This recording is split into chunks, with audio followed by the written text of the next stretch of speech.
अहंकारामुळे माझं काय नुकसान होतं, कामक्रोधादी विकारामुळे माझं काय नुकसान होतं, नको ते कर्म केल्यामुळे माझं काय नुकसान होतं, हे जर मी कधीच समजून घेतलं नाही तर जसं मनात येईल तसं वागत राहते आणि मग त्याच्या फळावरून दुःख जे आहे ते आमच्या अंतःकरणातलं कधीच कमी होत नाही.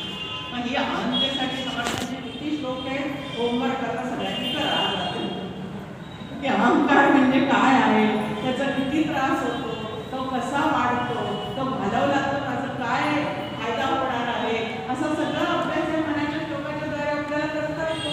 या अहंकारामुळे देहबुद्धी वाढते, देहबुद्धीमुळे मी माझेपणा वाढतो, मी माझेपणामुळे स्वार्थी बुद्धी वाढते आणि स्वार्थी बुद्धीतून जे काही होतं ते सगळं पापभूतक असतं आणि पापाचं फळ हे दुःख आहे. दुःख मला नको आहे पण इतकं ते त्याच्या मागचं जे आहे ते मी कधी तपासतच नाही आणि मग मात्र जसंच्या तसं राहते आणि दुःख सतत येत राहतं. मग आता हे जर नको असेल तर स्वतःवर कार्य करायला पाहिजे की नाही, स्वतःवर कार्य करणं समजलं काय, मला कार्यशाळा बाहेर नाही घालवायची करायचे की तर स्वतःवरच कार्य, स्वतःवरच प्रयोग जे आहे ते करायचे आणि आपले दोष जे आहे ते बघायला सुरुवात करणे ही परमार्थाची पहिली सुरुवात आहे. आता सुरुवात प्रपंचात आपली असते, दोष दुसऱ्यांचे पाहतो आणि स्वतःला उपयोगीच समजत राहतो नसताना. पण परमार्थामध्ये मात्र 24 गुरूंचं वर्णन आहे की नाही, अवधूतांनी 24 गुरु केले असं आपण भागवतात ऐकतो की नाही. आता त्यांनी 24 गुरु केले म्हणजे 24 असे नरदेहातले गुरु केले असं नाही त्याचा अर्थ. जिथं जिथं जो उत्तम गुण दिसेल तो माझ्या गुरूचं लक्षण आहे असं समजून त्यांनी तो सगळे उत्तम गुण अंगी बाणवलेले आहे. तिथं समर्थही आपल्याला सांगतात की अवगुण त्यागिता जाती उत्तम गुण अभ्यासिता येते, की उत्तम गुणांचा अभ्यासच करावा लागतो आणि ते अंगी बाणवता ज्याला येतात त्याला मनुष्य म्हणतात. आणि माझा स्वभाव असाच आहे आणि तो बदलूच शकत नाही असं तो म्हणतो तो पशुसारखा माणूस, ज्याला स्वतःला बदलताच येत नाही तो पशुसारखा आहे आणि जो स्वतःला बदलण्याचा प्रयत्न करतो तो मात्र नक्की माणूस आहे. मग आता स्वतःचे अवगुणच आपल्याला त्रासदायक आहे हे ज्या वेळेला लक्षात येतं तिथून आपल्या खऱ्या परमार्थाला सुरुवात होते. आता समर्थांचं मुमुक्ष लक्षण वाचून काढावं आपण, हे सगळं माझं आतापर्यंतचं आयुष्य चुकलेलं आहे असं सारखा पश्चाताप होतो.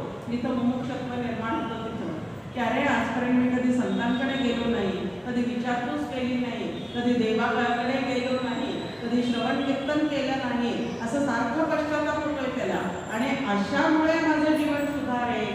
आता ते जीवन सुधारायचं असेल तर समर्थ आपल्याला अजून एक सूचना देतात. अधःपतनापासून स्वतःला वाचवायचं असेल तर मना मीठ मानू नको बोलण्याचा. उपदेशाचा मीठ आहे की नाही आपल्याला, कंटाळा येतो, लगेच कंटाळा येतो उपदेश सारखा ऐकला की रोज रोज काय ते सांगायचं असं होऊन जातं.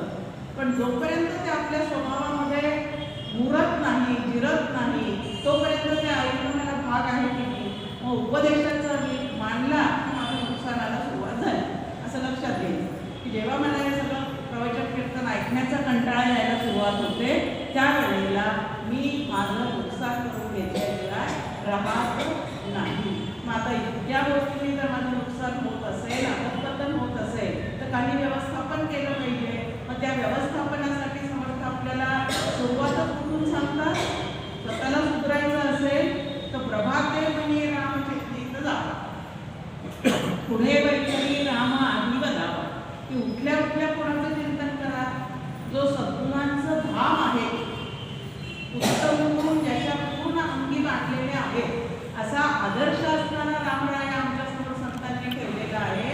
आणि समर्थांचं वैशिष्ट्य आहे ते आपल्याला सांगतात, दास म्हणे रघुनाथाचा गुण घ्यावा, नुसतं नाम घ्या म्हणत नाही, गुण घ्या म्हणतात, त्यांनी आपण सुधारणार आहोत. पण आपण काय करतो, 13 माळा रोज रामनाम घेतो पण रामाचा एक गुण अंगी बाणाला तर शकत आहे, एकही गुण त्याचा अंगी मात्र आपण कधीच घेण्याचा प्रयत्न करतो. आता असं जर आपलं सतत चाललेलं असेल तर आपण सुधारणार कधी आहे. म्हणून सुरुवात आपली आहे की उठल्या उठल्या पहिल्यांदा रामाचं चिंतन करा, त्याच्या गुणाचं चिंतन करा, त्याच्या पराक्रमाचं चिंतन करा, त्याच्या वैभवाचं चिंतन करा, त्याच्या भक्तवत्सलतेचं चिंतन करा. आणि असं त्या रामरायाला सकाळी पहाटे पहाटे आठवलं तर दिवसभर तो आपल्या स्मरणात राहतो. आहे की नाही आपला अनुभव असा की पहाटे पूर्वीच्या काळी 6 ते 6:30 सुंदर अभंग लागायचे. आपण ते लावत होतो रेडिओवर. आणि माहिती असलेले अभंग टेप रेकॉर्डवर ऐकण्यापेक्षा अचानकपणे आपल्याला आवडणारा अभंग कानावर पडला तर जास्त आनंद होतो की नाही. ते काम रेडिओमध्ये नक्की होत होतं की अचानकपणे आपल्याला आवडणारा जुना एखादा अभंग कानावर पडला आणि तो पहाटे जर आपण ऐकलेला असेल तर आपल्या नकळत दिवसभर आपण तो गुणगुणतो. हा त्याला संस्कार उमटणं असं म्हणतात. म्हणून प्रभातनी रामचिंतित जावा. दुसरं आपल्याला व्यवस्थापन सांगितलेलं आहे, पुढे वैखरी राम आधी वदावा. सगळे व्यवहार आपले वैखरी वाणीद्वारे आहेत की जीवनातले, बोलण्याने सगळे व्यवहार होतात. मग त्या बोलण्याला सुद्धा वळण लावा.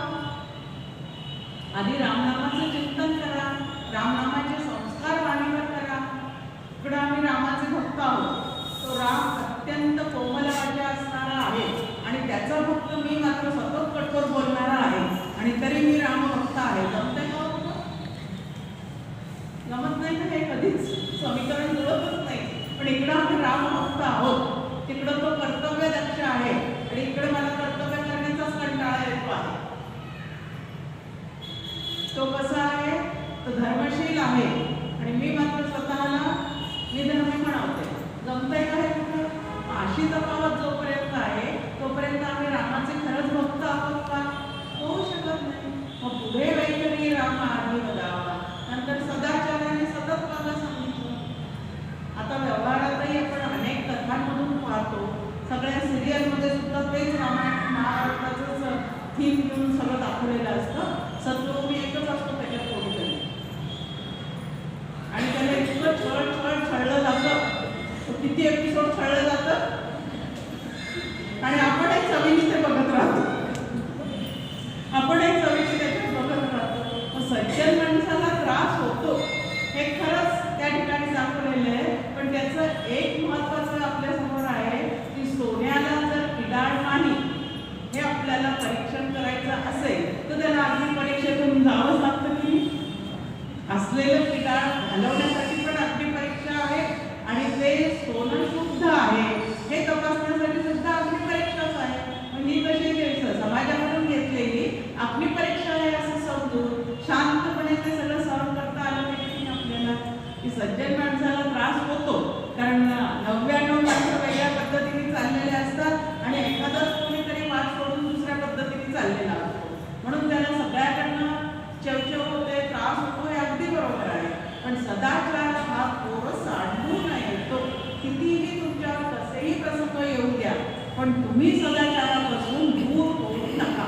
हे आपल्याला मनाचं व्यवस्थापन करायला. जर तुम्हाला आनंदरूप व्हायचं असेल ना तर दुराचाराने कधीच आनंद तुम्हाला प्राप्त होणार नाही. तुम्ही सदाचारी राहाल तर हळूहळू तो गमावलेला आनंद परत नक्की प्राप्त होऊ शकतो. पण त्याच्यासाठी मनाचं आपलं व्यवस्थापन जे आहे ते करावं लागतं. नंतर सांगितलेलं आहे आपल्याला की मना सर्व लोका सिरे निगवावे. आपल्या वाणीने सगळ्यांच्या मनाचं समाधान करावं की त्यांना शांतीचाच अनुभव घ्यावा. पण आम्ही भडकवण्याचंच काम करतो. प्रपंचात काय चाललेलं आहे? एकमेकांविषयी भडकवणं. विशेषतः राजकारणात तेच चाललेलं असतं. निवडणूक आल्यावर जास्त होतं की नाही? एकमेकांना पेटवणं हेच तिथे चाललेलं आहे. आणि इथं तरी आपल्याला साधक म्हणून काय सांगितलेलं आहे? आपल्या सान्निध्यात जो कोणी येईल जगामध्ये जगमित्र जिव्हेपासी आहे सूत्र. बोलण्यानेच माणसं पेटतात सुद्धा आणि बोलण्यानेच माणसं निवतात सुद्धा. आम्ही नेमकं काय करावं साधक म्हणून? छान छान आपल्यासमोर एक ठेवलं की अधपतन झालंय मनाचं. पहिला संस्कार वाणीवर करा. त्या वाणीमध्ये जरा गोडवा आणा. गोड वागून सगळ्यांशी बोलण्याचा प्रयत्न करा. सगळ्यांना शांत करण्याचा प्रयत्न करा. भडकवण्याचा प्रयत्न जो आहे तो मात्र करू नका. त्यानंतर आपल्यासमोर म्हणताय की विवेक आणि वैराग्य ह्याची जागृती झाल्याशिवाय खरा आनंद चित्तामध्ये कधीच प्राप्त होऊ